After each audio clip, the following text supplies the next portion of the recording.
하나님 말씀 출애굽기 25장 23절로 30절 말씀, 출애굽기 25장 23절로 30절 말씀 우리 한 절씩 교독합시다. 너는 조각목으로 상을 만들되 길이는 2규빗, 너비는 1규빗, 높이는 1규빗 반이 되게 하고 순금으로 싸고 주위에 금테를 두르고 그 주위에 손바닥 넓이만한 턱을 만들고 그 턱 주위에 금으로 테를 만들고 그것을 위하여 금고리 넷을 만들어 그 네 발 위 네 모퉁이에 달되 턱 곁에 붙이라. 이는 상을 매일 채를 깰 곳이며 또 조각목으로 그 채를 만들고 금으로 싸라. 상을 이것으로 맬 것이니라. 너는 대적과 숟가락과 병과 붓는 잔을 만들되 순금으로 만들며 상 위에 진설병을 두어 항상 내 앞에 있게 할지니라. 아멘.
아멘. 하나님께 영광의 박수 돌려드리겠습니다. 네, 서로 인사합시다. 잘 오셨습니다. 주님이 함께 하십니다.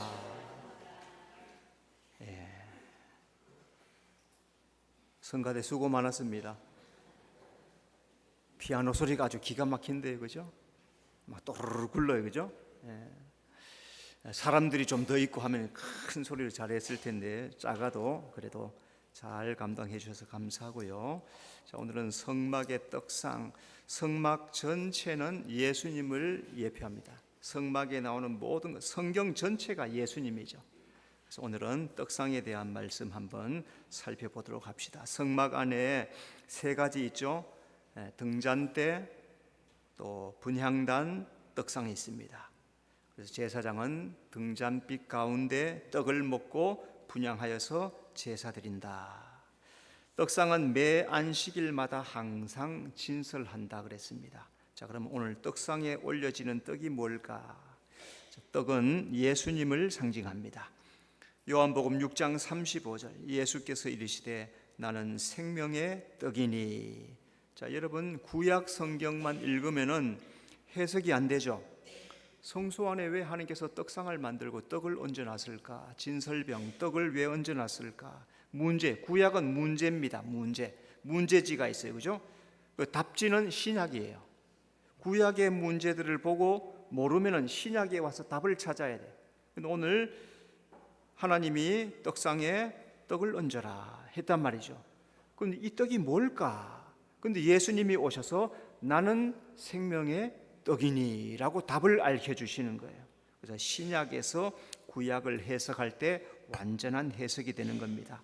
그래서 성경에는 떡상에 올린 떡은 생명의 떡이신 예수님이다 라고 말했습니다. 제사장은 새 떡을 올리고 또 물리는 떡은 거룩한 곳에서 먹어야 합니다. 성도가 예수님이 주신 떡을 먹음으로 생명을 얻는다, 그런 의미가 또한 포함되어 있습니다. 그래서 우리가 이 땅에서 예수 믿음으로 구원받고 생명을 누리고 장차 영생에 들어가게 되는 것. 그래서 날마다 우리는 영생의 떡, 생명의 떡, 예수님을 믿음으로 살아가는 것, 그게 오늘 우리가 이루어야 될 신앙, 이 신앙을 잘 이루는 성도가 되시기 바랍니다. 떡은 말씀을 상징합니다. 요한복음 1장 14절 말씀이 육신이 되어 우리 가운데 거하심에. 예수님께서 말씀이신데, 하나님이시고 말씀이신데 육신이 되었다, 사람이 되어서 우리 가운데 오셨다. 제사장은 이 떡을 먹음으로써 사명을 감당하게 됩니다. 또 성도도 말씀의 떡을 먹음으로써 영혼의 건강함을 누리고 교회를 섬기는 일을 감당하게 되는 거죠. 여러분 오늘 아침에 식사들 다 하셨습니까? 아침에 삼겹살 구워 잡수신 분, 고기는 아침에 먹으래요. 저녁에는 될 수 있으면 먹지 말고 저녁에는 그냥 가볍게 먹고 아침이나 점심 때 힘쓸 때 먹으라니까. 내일부터는 아침에 삼겹살 구워 잡수세요. 육신의 떡을 먹어야 되죠. 아침에 밥 먹고 점심에도 밥, 그래야 건강을 누리고 살 수 있어요. 그런데 나는 떡으로만 사는 것이 아니고 말씀으로 산다 했으니까 매일마다 성경만 읽고 밥 안 먹으면 어떻게 돼요? 며칠 후 찬송 부르겠죠, 그죠? 영의 양식도 먹어야 영의 건강을 누려요. 육의 양식을 먹을 때 육신의 건강함을 누리고, 영의 양식 말씀을 읽을 때 영혼이 살찌게 돼요. 영혼이 성장하고 건강해지고 분별을 잘 하게 되고 바른 믿음을 가지고 살아가니까 우리 육신의 양식도 잘 먹고 영의 양식도 잘 먹어서 건강하게 살아가는 여러분의 삶이 되시길 바랍니다. 떡은 성도를 상징합니다. 민수기 4장 7절 또 항상 진설하는 떡을 그 위에 두고. 자, 떡상에는 12덩이의 떡을 6개씩 두 군데 이렇게 올려놓습니다. 자, 이 12덩이 떡은 12지파, 이스라엘의 12지파를 의미하는데, 이 이스라엘 12지파는 온 세상 예수 믿는 사람 전체를 의미하는 거예요. 그래서 예수 믿는 우리는 하나님 앞에 바쳐진 존재, 떡상에 떡을 얹었다, 그것은 이스라엘 12지파이며 성도 전체를 의미한다 했으니까 그 떡을 떡상에 올렸다 하는 이 말씀은 우리가 하나님 앞에 바쳐진 존재. 따라합시다. 나는 하나님께 바쳐졌습니다. 진짜로 그렇습니까? 나는 하나님께 바쳐진 존재. 예수 믿는 사람은 다 하나님께 바쳐진 존재예요. 그래서 하나님의 성민이 되어서 이 세상에 생명의 떡으로 이 세상에 살아야 돼. 그래서 옆에 있는 사람들에게 생명의 떡을 나눠주면서 복음을 증거하면서 예수님을 증거하고 살아가는 여러분의 삶이 되시길 바랍니다. 자, 하나님이 성소에 떡상 두라. 떡상이 나타내는 영적인 의미들에 대해서 오늘 한번 또 찾아봅시다. 첫째, 떡상은 조각목으로 만들고 금으로 쌌습니다. 23절, 너는 조각목으로 상을 만들되. 자, 먼저 떡상의 조각목은 사람이신 예수님을 상징합니다. 자, 조각목으로 상을 만들어라 그랬죠. 자, 이 조각목은 아카시아 나무예요. 시내산 거기에 이스라엘 아라비아 산 이쪽에 가면은 그 사막에 아카시아 나무가 이렇게 서 있단 말이죠. 거친 광야에서 자라는 나무를. 그래서 이 조각목은 예수님의 인성, 사람됨, 그것을 의미하는 게 바로 조각목이에요. 이 조각목은 보기에도 볼품이 없고 제목으로 쓰일 만큼 귀한 나무가 아니에요. 사람들 별로 귀하게 여기지 않아요. 그냥 보고 지나가요. 그런데 하나님은 이 볼품 없는 조각목으로 떡상을, 성소에 있는 떡상을 만들어라. 이 말씀이 뭔가? 육신을 입은 예수님, 고운 모양도 풍채도 없습니다. 이사야 53장 2절, 그는 고운 모양도 없고 풍채도 없은즉. 예수님 사람의 몸을 입고 이 세상에 오셔서 모든 고난을 다 당하죠.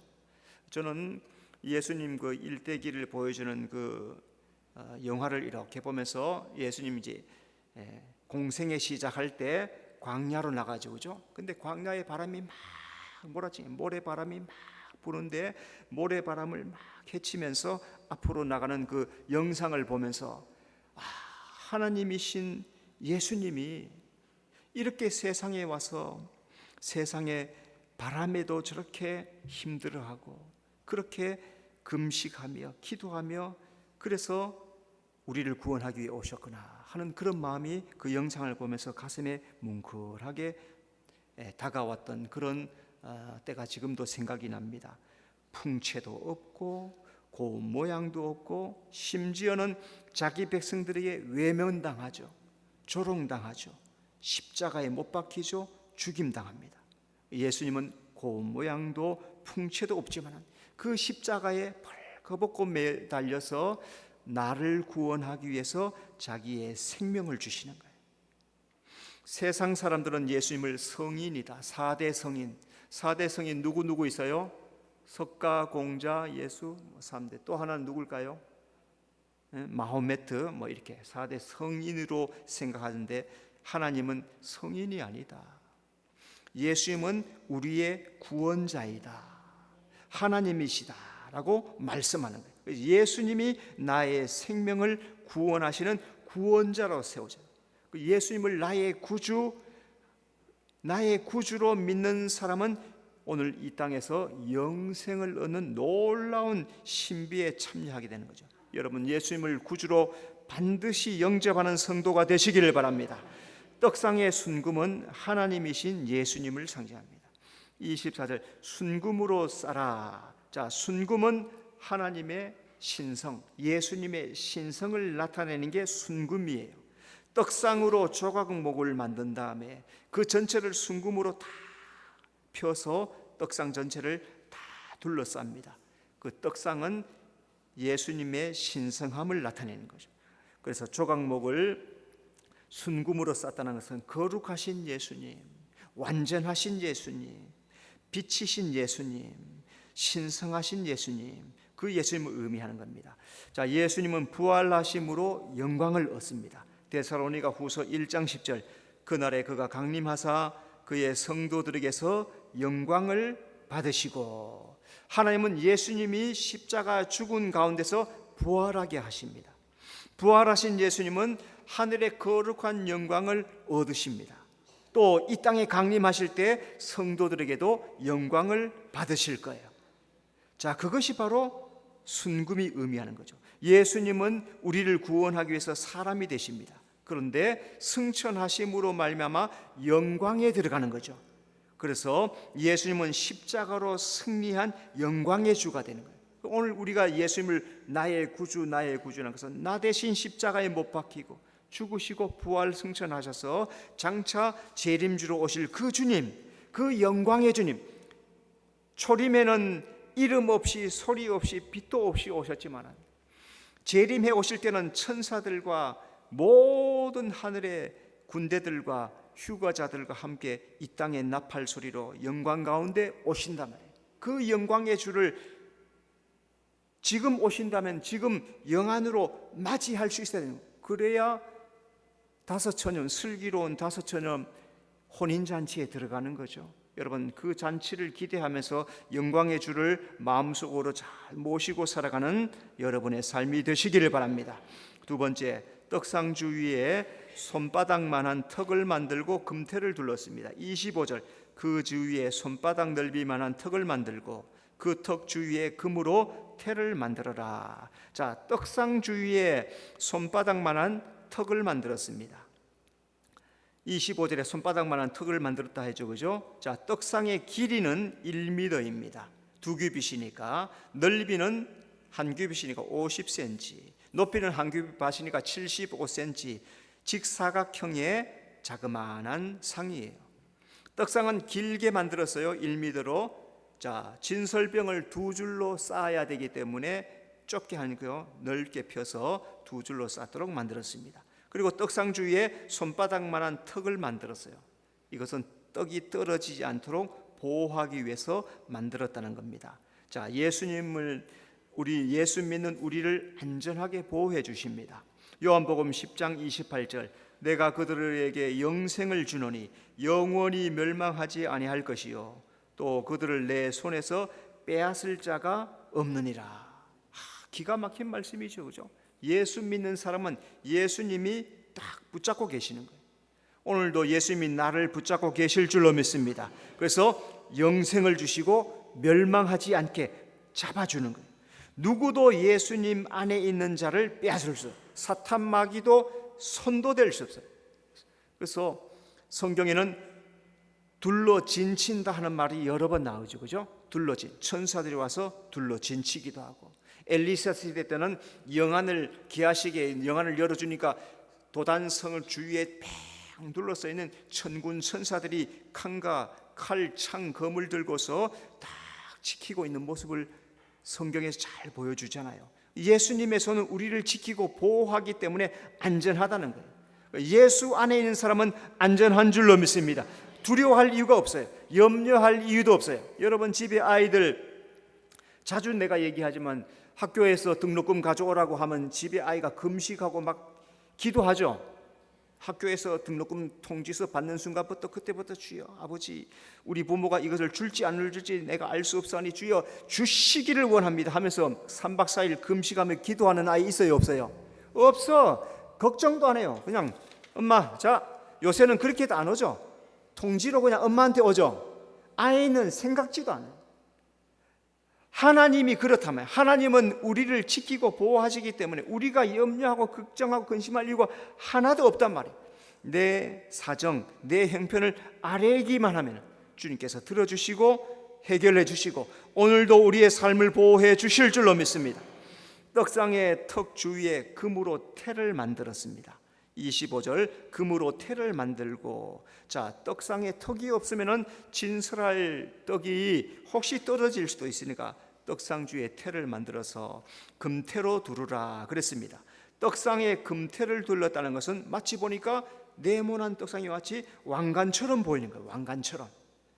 자, 예수님은 머리에 금면류관을 쓰십니다. 계시록 14장 14절, 구름 위에 인자와 같은 이가 앉으셨는데 그 머리에는 금면류관이 있고. 자, 왜 하나님께서 떡상에 태를 만들어라, 금으로 태를 만들어라 말씀했을까요? 바로 예수님이 금면류관을 쓰실 것을 예표적으로 보여주신 말씀이에요. 이 땅에서 예수님은 가시면류관 쓰고 죽었습니다. 부활하신 예수님은 만왕의 왕, 만주의 주가 되셔서 금면류관을 쓰고 보좌에 앉아 계시는 거예요. 그리고 장차 금면류관을 쓰고 이 세상에 오실 거예요. 떡상에 금태를 두르는 것은 금면류관을 쓰신 왕이신 예수님을 상징하는 게 바로 떡상에 금태를 두른 것이다. 금면류관은 영광을 상징합니다. 장차 우리도 예수님과 함께 영광을 얻게 될 줄로 믿습니다. 세 번째, 떡상에는 금고리 넷과 채 2개를 만들었습니다. 그것을 위하여 금고리 넷을 만들어. 자, 먼저 떡상에는 금고리 넷을 만들었습니다. 금고리 넷을 사면에 만들어요, 그죠? 사면에 만들어서 떡상 고리를 만듭니다. 채를 깨어서 이동하기 위함입니다. 그래서 게르손, 고핫, 무라리 이 세 레위 지파 사람들이 이 떡상의 고리를 채를 깨어서 이 떡상을 들고 이동을 하는 거예요. 거기다가 청색 보자기를 젓고 해달 가죽을 다 덮어서 안전하게 해서 채에 깨어서 이동을 하는 거예요. 자, 그래서 이 사면에 고리 넷을 만들었다. 이 말은 동서남북을 의미하고 세상에 복음을 전파해라, 그런 뜻입니다. 예수님은 오늘 우리에게 온 천하에 복음을 전하라고 하십니다. 마가복음 16장 15절, 너희는 온 천하에 다니며 만민에게 복음을 전파하라. 자, 이렇게 떡상에 고리를 만들어서 채에 끼고 돌아다니면서 증거하는 것처럼 너희들이 나가서 복음을 증거하라, 그런 말씀이에요. 온 천하에 너희들이 다니면서 만민에게 복음을 증거하라. 예수님이 이 땅에 오신 목적이 뭡니까? 전도하러 오셨대요. 복음 증거하기 위해서 오셨어요. 우리가 떡상의 고리가 되어서 예수님을 나르는 자가 되어야 돼요. 나가서 쓸데없는 말하고 헛된 말하는 그런 사람이 되지 말고, 욕을 얻어먹는 그런 사람이 되지 말고 예수 증거하고 복음을 전달하는 그런 자가 되는 거죠. 그게 예수 믿는 사람이죠. 아직도 예수 알지 못하는 사람이 우리 주변에 많이 있으니까 부지런히 복음을 날라서, 말씀을 날라서 그 사람들이 복음을 듣고 말씀을 듣고 주님 앞에 돌아오게 하는 것. 그렇게 하기 위해서 채를 만들고 고리 넷을 만들고, 오늘 우리는 이 땅에 살아있는 동안에 내 주변에 예수 믿지 않은 사람들을 주님 앞으로 인도하고 복음을 증거하는 사명을 감당해야 될 줄로 믿습니다. 떡상을 맬 채 2개를 만들었습니다. 28절, 조각목으로 그 채를 만들고 금으로 싸라. 상을 이것으로 맬 것이니라. 떡상의 채는 조각목으로 만들고 금으로 쌌습니다. 나무는 별것 아니죠. 금으로 싸면 귀해지는 겁니다. 금보다 귀한 말씀, 듣는 자에게 영원한 생명을 줘요. 그래서 오늘 우리가 읽는 성경의 말씀은 금보다 귀한 말씀이에요. 그러니까 금을 찾으려면 어디 가서 찾아야 돼요? 저 산에 가서 땅 파지 말고 성경 펼쳐서 읽으십시오. 보화예요, 보화. 성경 말씀이 진리이고 보화예요. 진주라 했죠, 그죠? 보화라고 했죠. 딴 데 가서 금 찾으려고 하지 말고 성경을 펴서 거기에서 보화를, 그게 진짜 보화, 하늘의 보화, 영원한 보화. 자, 금으로 싼 2채는 구약과 신약 성경을 의미합니다. 디모데후서 3장 16절, 모든 성경은 하나님의 감동으로 된 것으로, 신약도 구약도 다 하나님의 감동으로 된 것으로. 그래서 하나님께서 우리에게 신약과 구약 성경 말씀을 우리에게 주십니다.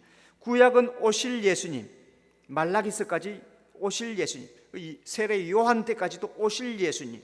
신약은 오신 예수님을 증거하는 게 신약의 말씀입니다. 성도는 성경의 말씀, 오실 말씀을 잘 읽어보고 어떻게 오시려는가 잘 읽어보고 신약에 와서 오신 예수님을 잘 읽어보면서, 아, 하나님께서 이렇게 우리를 구원하기 위해서 예수님을 보내주시는구나 잘 깨닫고 그 하나님의 뜻을 마음속에 품고 예수님을 영접하고 살아가는 것, 그게 신앙이란 거죠. 그리고 오늘도 성도들은 성경 말씀을 2채로 부지런히 이웃에게 전달하는 거예요. 채를 끼워서 가난한 사람에게도 부자에게도 또 마음이 상한 자에게도 복음을 들어야 될 그 사람들에게도 말씀을 전달해서 복음을 증거할 때 성령의 역사가 나타나고 예수 믿는 역사가 나타나게 될 줄로 믿습니다. 자, 4번째, 떡상 외에 여러 가지 기구를 만들었습니다. 첫 번째는 떡상 외에 순금 대접을 만듭니다. 29절, 대접과, 자, 여기서 대접은 큰 접시예요. 큰 접시. 짐설병을 담을 수 있도록 큰 접시를 만들어요. 그래서 떡을 그냥 떡상 바닥에 놓지 않습니다. 밖에서 떡을 잘 구워서 준비해서 대접에 잘 담아서 두 대접에 담아서 이렇게 진설하는 거죠. 대접은 말씀을 담는 성도를 의미합니다. 마태복음 25장 4절, 슬기 있는 자들은 그릇에 기름을 담아. 그릇은 예수 믿는 사람, 나를 의미하는 거예요. 나 자신이 그릇이에요. 그릇에 기름을 담았다는 것은 내 안에 성령을 담아라, 성령으로 충만해라, 그런 말씀입니다. 성도는 말씀 담는 그릇이 돼야 돼. 그래서 말씀을 읽어서 내 안에 말씀을 가득가득 채워 넣어야 돼. 그래서 성경을 읽는 겁니다. 성경을 읽어서 내 그릇에 자꾸 담는 거예요. 그러면 성령이 역사하는 거예요.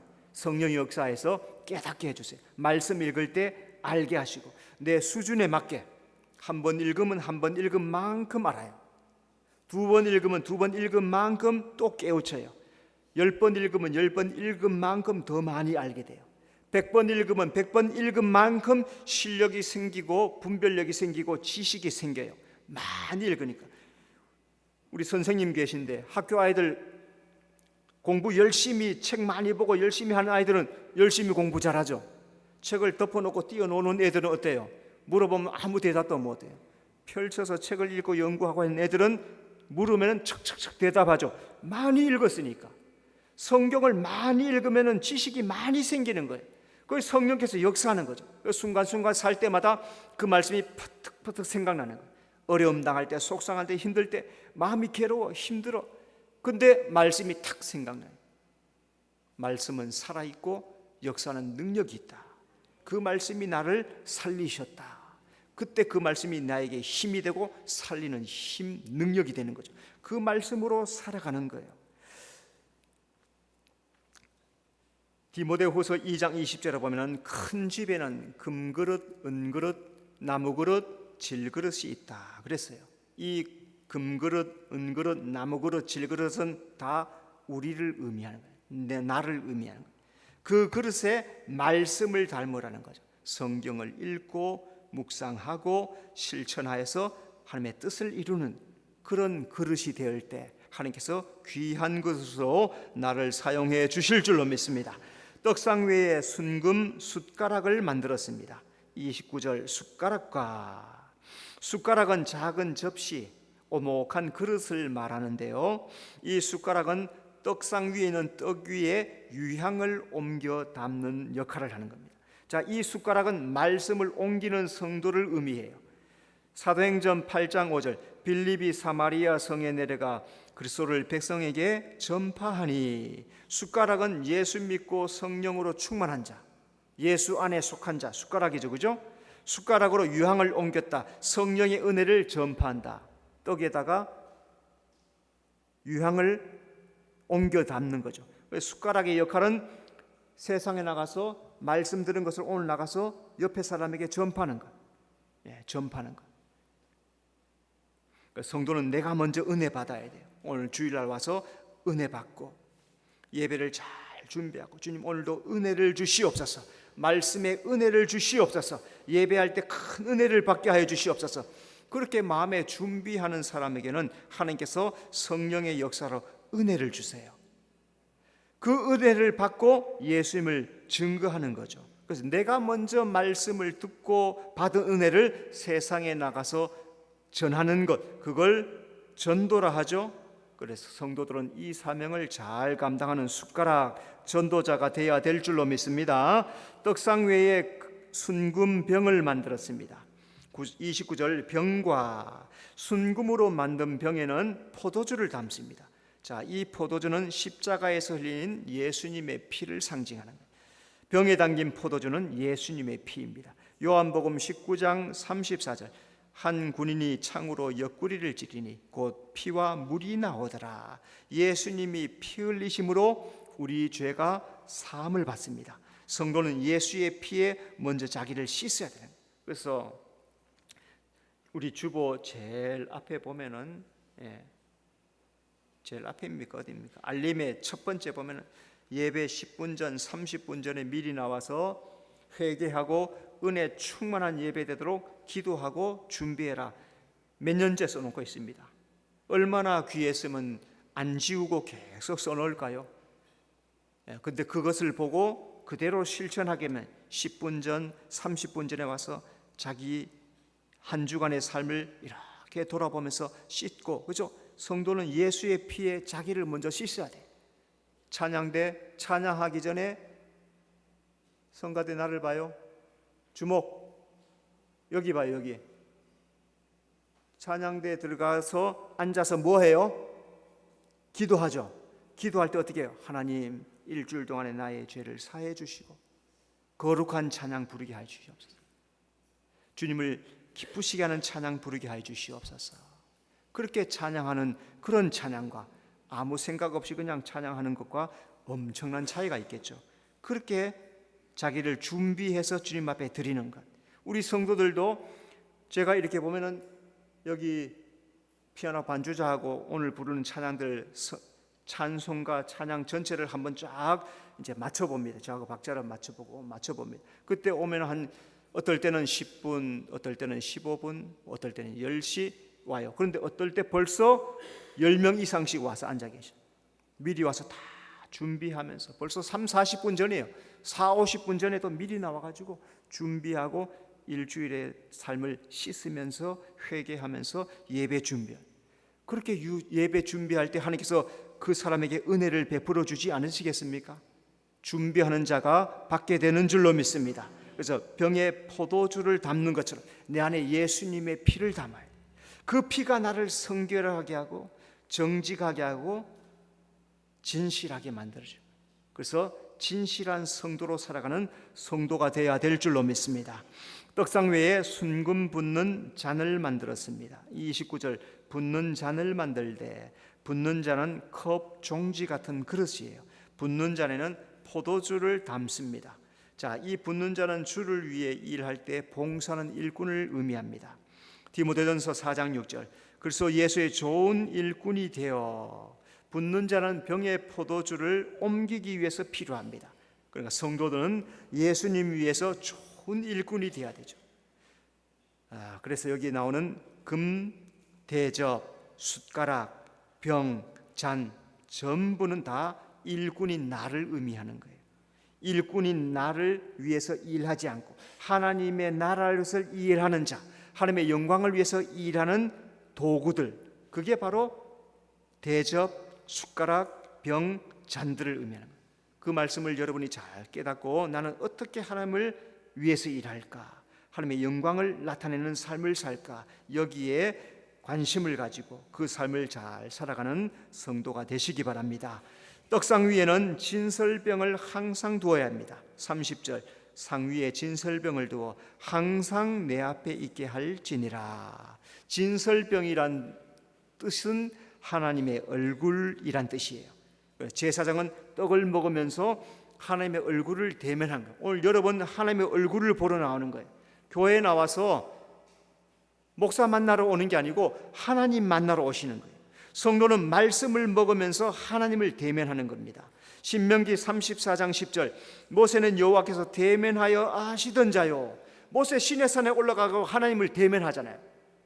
바로 그런 것처럼 신앙은 말씀을 읽고 듣고 먹음으로써 하나님을 대면하는 거예요. 그 말씀이 하나님의 말씀을 지금 먹습니다. 하나님을 대면합니다.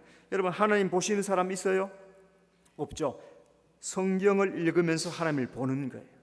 자, 오늘 떡상은 말씀, 예수님을 의미하고 하나님은 오늘 우리에게 말씀을 통해서 하나님의 뜻을 우리에게 보여주십니다. 그러니까 성도는 말씀을 잘 읽고 듣고 먹음으로 날마다 풍성한 생명을 누리는 것, 그 삶을 살아가라고 오늘 떡상을 우리에게 잘 보여주시는 그 말씀대로 살아가는 여러분의 삶이 되시기를 바랍니다. 기도하겠습니다.